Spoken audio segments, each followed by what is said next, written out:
Welcome everyone. My regular viewers will see that this video is a bit different from my usual productions. This is more like a podcast, but rather than sit in front of a camera, I thought you would prefer to view a random selection of AC photos and other cars. This might seem like a rant at first, but rest assured I'll be constructive. As the title suggests, I also have my own particular take on how car reliability evolved. Firstly, what has prompted this talk is the endless rubbish I hear and read about old British car reliability, even more so about Lucas Electrics. In the worst cases, these complaints come from people who have actually broken or neglected their car and then blame the car. Quite often it can be the fault of a previous owner or their garage. During my AC 2-litre resto, I corrected serious issues that are traced back to garage invoices from the 1960s. I should clarify that I'm referring mostly to pre-1970 British cars, although this issue might apply to 70s and 80s cars to some extent. I sometimes help out with other people's older car troubles, and only a small minority of issues are due to design shortcomings. There's a difference between reliability when our classics were new versus running them today as historic vehicles. As they get older, we have to add more preventative maintenance to the servicing regimes listed in the handbooks. A well-known general problem is when a car is not used frequently enough, which leads to a wide variety of failures. I mentioned Lucas Electrics that regularly get derided, yet my late father had no Lucas failures with the 1949 AC 2-litre that I now own, or in his later cars, a very rusty 1965 Morris Minor, his daily driver for 8 years, then a British Leyland car, a 1976 Triumph Toledo, run for 11 years. All were bought second hand. I then ran my AC for a few years in the 80s, and I had friends with British classics. Simple maintenance made sure that electrical failures were extremely rare. It is true that some cars, or at least their engines, are more tolerant of neglect than others. An Austin Morris A-Series engine can survive more neglect than some more exotic and specialised engines, and a few cars are known to have specific design shortcomings, although enthusiasts have since resolved these in most cases. If you are buying an older classic, you are taking on the risk that repairs may or may not have been done well. As well as a thorough check over, it is best to carry out precautionary maintenance and parts renewals. Old cars are sometimes neglected when an owner loses interest and is thinking of selling.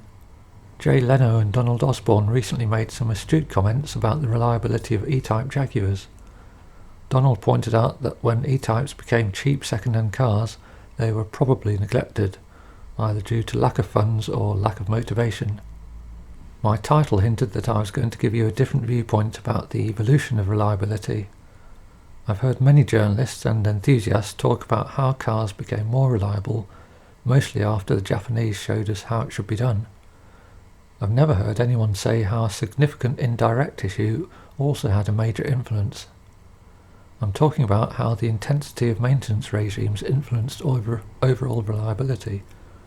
A 1920s car might have needed some lubrication on most of its outings.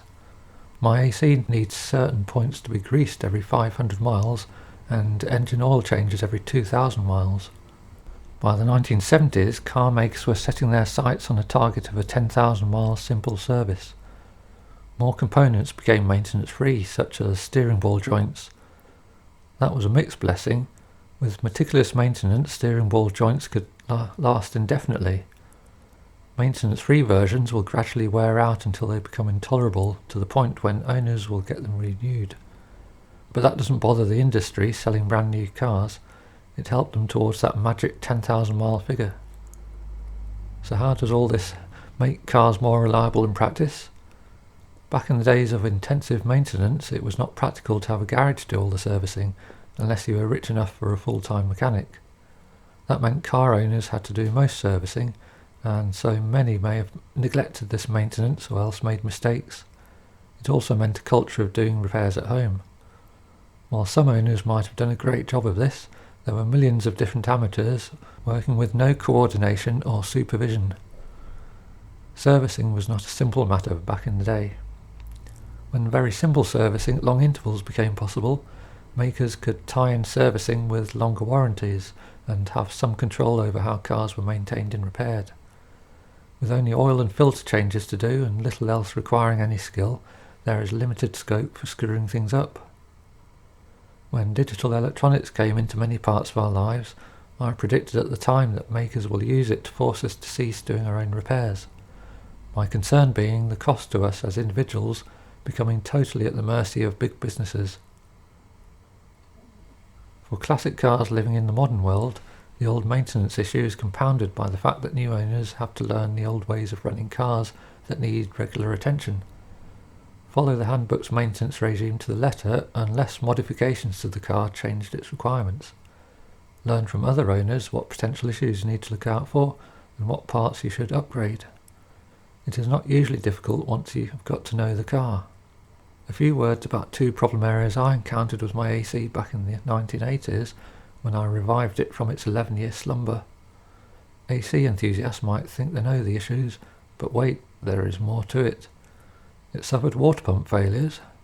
While that was the weakest point on the engine, mine had been modified in a way that made it much worse. I had to change the water pump back to its original design. Blown head gaskets had been a common issue in earlier AC engines, especially pre-war, after they had come of age, but mine blew because of a bad repair on top of the alloy block.